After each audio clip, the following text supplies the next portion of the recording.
بسم اللہ الرحمن الرحیم۔ السلام علیکم پیارے دوستو، حوالات کی سلاخوں کے پیچھے میں اسے نماز پڑھتا دیکھ رہا تھا۔ وہ 25-26 سالہ خوبصورت نوجوان قتل کے مقدمے میں 2 دن پہلے ہی یہاں لایا گیا تھا، جہاں سے چند دن بعد عدالتی کارروائی کے بعد اسے جیل منتقل کیا جانا تھا۔ اس کے خلاف کیس کافی مضبوط تھا، اس لیے گمان غالب تھا کہ 1-2 پیشیوں کے بعد ہی اسے سزائے موت سنا دی جائے گی۔ میں ایک آرمی والا ہوں اور پہلے دن سے ہی میرا رویہ اور لہجہ اس کے ساتھ کافی سخت تھا، لیکن اس کے لبوں پر ہمیشہ ایک دل موہ لینے والی مسکراہٹ ہوتی تھی، اور ہمیشہ وہ مجھے بڑا سمجھتے ہوئے ادب سے اور نرم لہجے سے بات کرتا تھا، اور مجھ جیسا سخت انسان بھی 2 دن میں ہی اس کے اچھے اخلاق کے سامنے ہار گیا تھا۔ اب وہ سلام پھیرنے کے بعد دعائیں مانگ رہا تھا۔ میں اسے دیکھتا ہی رہ گیا۔ وہ اس طرح سے خشوع و خضوع سے دعائیں مانگ رہا تھا کہ یوں لگتا تھا جسے مانگ رہا ہے وہ اس کے بالکل سامنے بیٹھا ہو۔ دعا کے بعد اس کی نظر مجھ پر پڑی تو اس کے لبوں پر وہی مسکراہٹ نمودار ہوئی۔ وہ اٹھ کر میرے پاس آیا اور ہمیشہ کی طرح میرا حال چال پوچھا۔ آج خلاف معمول میرا لہجہ بھی کافی نرم تھا۔ باتوں کے دوران میں نے اس سے پوچھا کہ کیا واقعی اس نے قتل جیسا جرم کیا ہے، کیونکہ مجھے اس کی معصومیت سے نہیں لگ رہا تھا کہ وہ قتل جیسا جرم بھی کر سکتا ہے۔ ایک انسان کا قتل پوری انسانیت کا قتل ہے، تو پھر میں ایسا گھنونا کام کیسے کر سکتا ہوں؟ اس نے مسکراتے ہوئے جواب دیا۔ تو پھر میں نے سوالیہ نظروں سے اس کی طرف دیکھا۔ جب اللہ اس دنیا میں کسی کو اختیار دیتا ہے نا، تو اکثر لوگ بھول جاتے ہیں کہ یہ اختیار اللہ کی طرف سے امانت ہے۔ وہ ان سب کو اپنا کمال اور حق سمجھ بیٹھتے ہیں۔ میرے ساتھ بھی ایسا ہی کچھ ہوا۔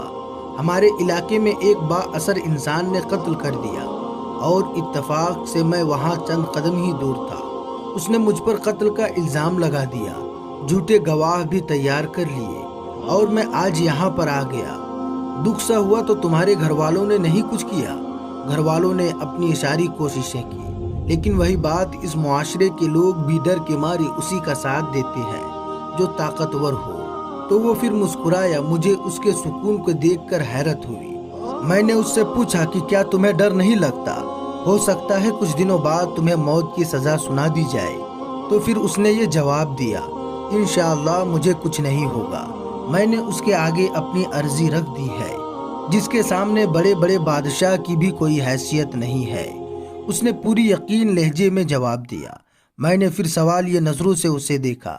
میں اپنے اللہ کی بات کر رہا ہوں، اسے میری بے گناہی کا پتہ ہے، اور وہ مجھے کچھ نہیں ہونے دے گا۔ اس کے ہر لفظ سے محبت ٹپک رہی تھی۔ پھر میں نے اس سے پوچھا، کیا تمہیں یقین ہے کہ دعاؤں سے کام ہو جائے گا؟ اگر نہ ہوا تو پھر اس نے یہ جواب دیا، اس سے مانگا جاتا ہے نا، تو پھر شک پر نہیں پڑتے کہ وہ قبول کرے گا۔ سب کچھ اس پر چھوڑ کر انتظار کرتی ہیں۔ اس کے لہجے میں یقین ہی یقین تھا۔ میں بس اس کے چہرے کو تاکتا ہی رہ گیا۔ اس سے پہلے اللہ پر اتنا یقین شاید ہی کسی میں دیکھا ہو۔ 3 دن مزید گزر گئے۔ اسی دوران اس کے گھر والے بھی اس سے ملنے آئے تھے۔ وہ اپنے والدین کا اکلوتا بیٹا تھا۔ ماں کا رو رو کر برا حال تھا، لیکن اس کے سکون میں کوئی کمی نہ آئی۔ وہ مسلمان سمجھتا رہا کہ میں نے اللہ کے سامنے اپنی عرضی رکھ دی ہے۔ اسے پتا ہے میں بے گناہ ہوں۔ دیکھ لیجئے گا، وہ مجھے کچھ نہیں ہونے دے گا۔ میں نے اللہ پر اتنا یقین اس سے پہلے صرف پڑھا ہی تھا، لیکن کبھی نہیں دیکھا تھا۔ میرے دل میں اب اس کے لیے عقیدت کے جذبات پیدا ہونے شروع ہو گئے۔ شاید اللہ کی محبت ہوتی ہی ایسی ہے، جو پتھر دل بھی پگھل جاتا ہے۔ اور جب اسے عدالت میں پیش کیا جانا تھا، اس کے 1 دن پہلے ہی عجیب واقعہ پیش آیا۔ جس شخص نے خود قتل کر کے الزام اس پر لگایا تھا، وہ اپنی بیوی اور اکلوتے بچے کے ساتھ گاڑی پر کہیں جا رہا تھا۔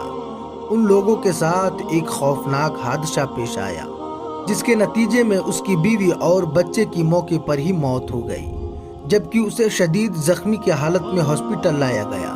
کافی گھنٹے ہوش میں آنے کے بعد اس کی بیوی اور بچے کے مرنے کی خبر ملی تو اس کی حالت اور بگڑ گئی۔ اسے جان کی حالت میں اسے کچھ یاد آیا۔